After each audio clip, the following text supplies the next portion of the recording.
Happy Sunday everyone! So for today's video, puro mukha ni Syred yung makikita nyo kasi we've been busy for quite some time, kaya minake sure namin na yung rest day namin magiging happy siya and mas spend time namin yun with him.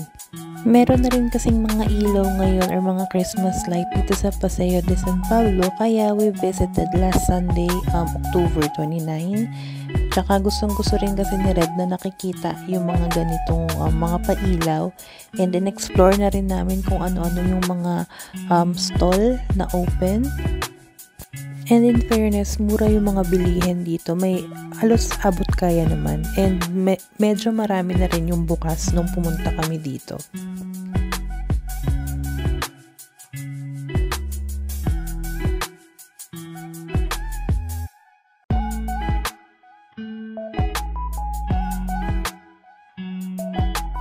Halos every year na rin kapag bear months na, pumupunta na kami ng Paseo, and parang every year ata na-i-improve yung mga decor nila, and dumadami rin yung mga nabibilhan or yung mga stall na nagbubukas para makainan.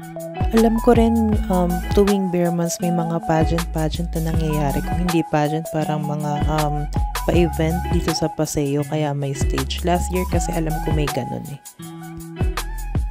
Ito yung sa may kabilang side ng Paseo, meron pa yan dun sa may kabila. If may explore nyo, marami pang mga stall na open dun, and very affordable din yung mga pagkain, and masarap. Pero syempre dahil maraming tao, expect nyo na rin na medyo mabagal yung ibang servings kasi hindi naman lahat maraming servers, pero tamang antay lang, makakakain din tayo. Dito pala kami kumain sa Street Pick Sizzling kasi mura, mga 99ers lang yung mga binibenta, and nakakabusog na rin naman. And ayan, meron din pa live band. Nag-enjoy naman kami, pero yung anak ko gusto pumunta ng SM, kaya pumunta kami ng araw na rin ito. Marami na ring decor ngayon sa SM, and tuwan-tuwa nito si Red, and dito sa Quezon ang aming destination dahil Halloween din. Ayan, maraming costume na available nung pumunta kami that time. Nag-agree na rin kami na mag-Kidsonia si Red kasi onti lang yung mga bata ng oras na to, kasi halos mga 8 o'clock na ata to. Kaya hindi na ganun karami yung tao, kasi usually kapag morning or afternoon sobrang daming bata.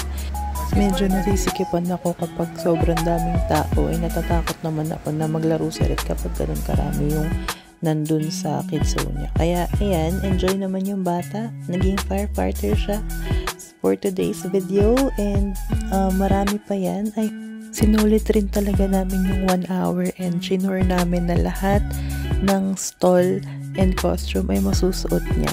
So sana po umabot kayo hanggang sa end of this video, and I hope you will like our video. Enjoy watching po.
I want French fries burger.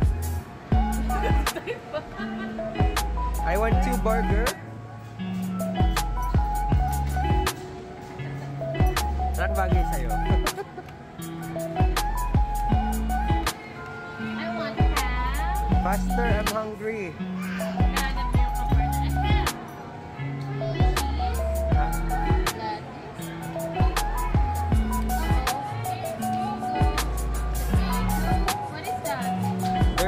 Ginawa. Hanap here, oh. Here, oh. Plate.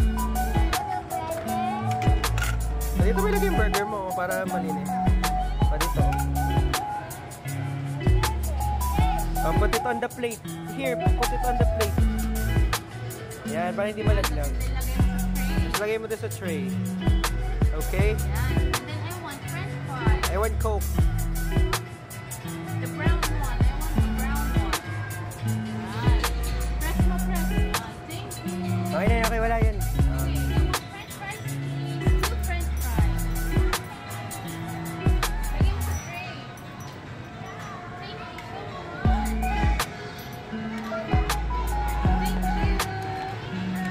Thank you. Smile.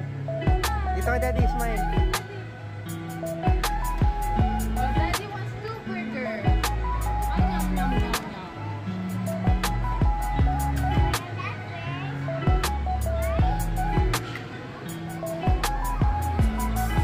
Okay, kaya ganyan kulay.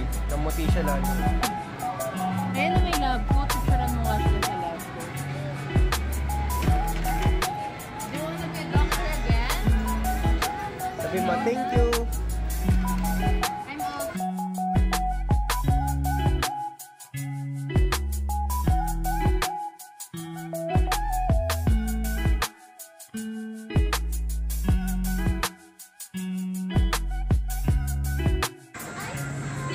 Red for order, si Daddy.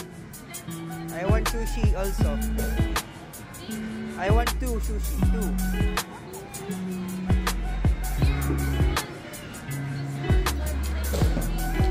Oh. Are you tired? Chef Boy Lagra.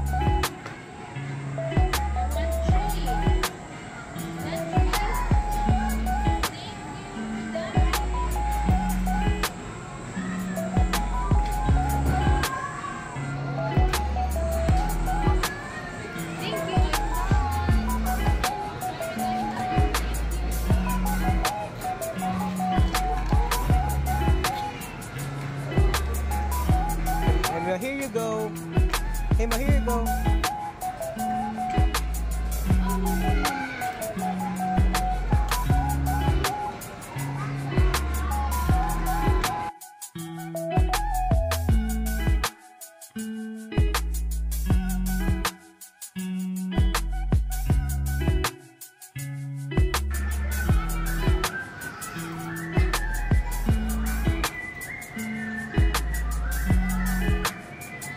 Check mo, Mami. Check mo, Mami. Ouchie-pit. Ouchie-pit ni Mami, Red.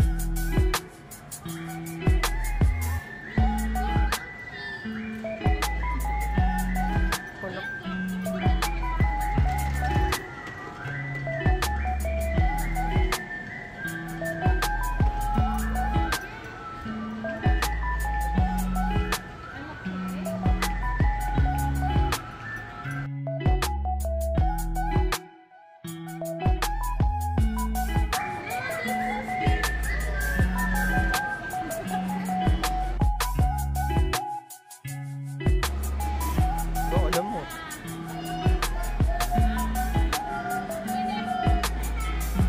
Okay na, change costume na.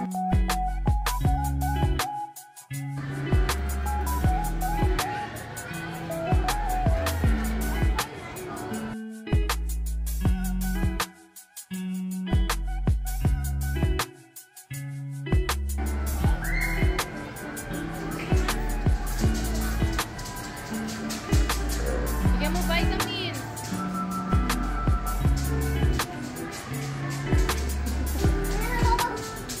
Patay na.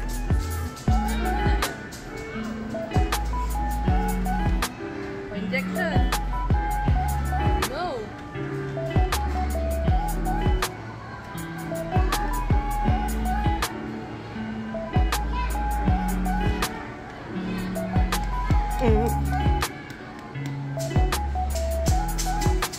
Total naman ng doctor na to, nakakatakot.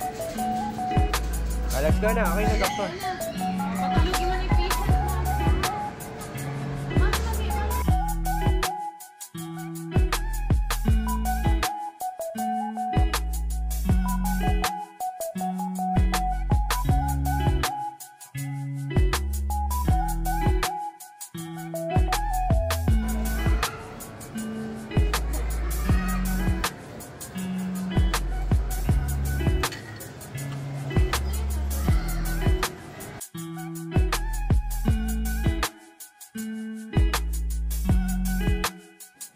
Ito yung pinaka-sad part tuwing tapos na yung time niya sa Kitsonia. Naiiyak talaga siya lagi kasi may mga gusto pa siya ulit gawin. Pero buti na lang naalong namin siya. So, ito rin, dahil gabi na, medyo nahirapan kami makasakay ng tricycle papuntang Perth. Ito ay galing SM to Perth Park. Ang siningil sa amin ito ay 200. So, ayun, if magta-tricycle kayo, halos ganun ang price range ng pamasahe papuntang Perth Park pag galing kang SM. Pag papuntang bayan naman, naniningil sila ng 80 to 100 pesos. Ayun. If bago ka lang din sa San Pablo, ito yung tinatawag nilang plaza, and yung puno na yan yung tinatawag nilang mangga. Or yung isa pang SM kasi daw sa mangga. Dito rin sa plaza yung pinakamalaking church dito, I think. So, ito na po yung Perth Park Homes. Ayan, madilim pa rin ang entrance. Pero hanggang dito na lang po muna yung vlog. See you on our next vlog. Sorry kung ganito kahina ang boses. Tulog na si Red. So, ayun, bye!